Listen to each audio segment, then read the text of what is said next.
Reports of more Russian troops heading to the Ukraine border. How concerned are you about this development?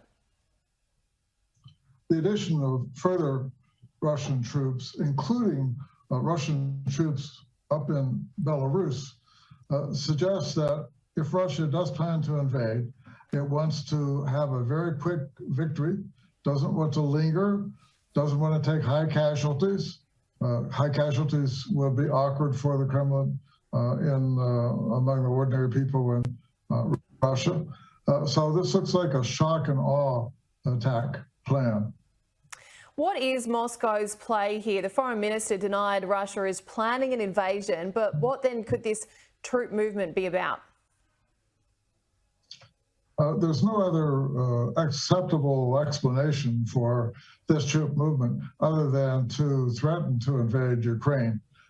This doesn't mean that Russia has made that decision to do that, but they certainly are threatening Ukraine and causing concern in Ukraine to the point that civil defense activities in Ukraine have stepped up a lot. And there's a risk that there could be millions of Ukrainians caught as refugees trying to escape from Russian military activities in Ukraine. The US Secretary of State has talks with Russian counterparts later this week. I suppose the big question is, how can he resolve this issue and succeed where recent talks have clearly failed?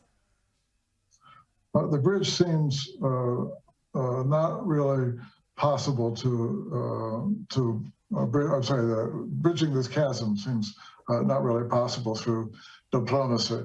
It's not clear how the foreign ministers could slow the risk down because of the hardening the ice in Ukraine. It would be important for Russia, if it is going to invade within the next few weeks or a month or so. So diplomacy at this point looks like it is beyond the ability to solve.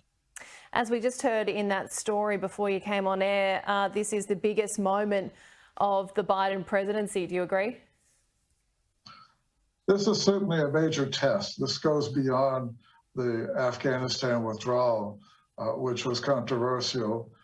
This is a great power competition test. We haven't had this kind of threat since the Cold War, and not under Gorbachev, but under the Brezhnev era. So this is over 40 years that we've faced this kind of threat. The United States and the West seem to be quite united. They're prepared.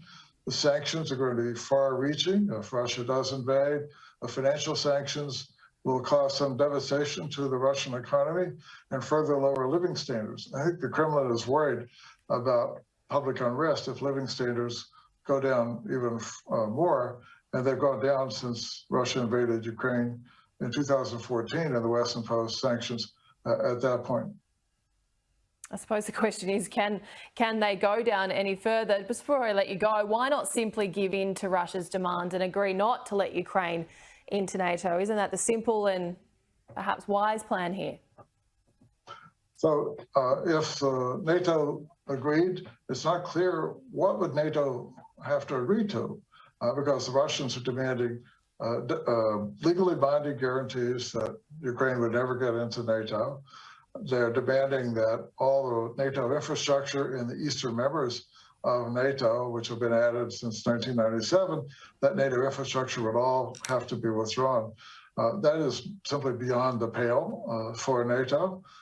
So I think we have a real confrontation here. This has happened before, the Cuban Missile Crisis in 1962. Nikita Khrushchev took a gamble and ended up having to retreat. And he was ousted a couple of years later, partly as a result.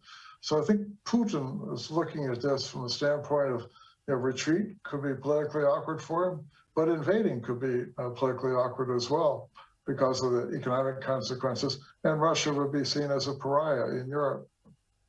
William Courtney, thank you so much for your time. I appreciate it. It is late over there in DC tonight, but thank you very much for joining us. We appreciate it. You're welcome.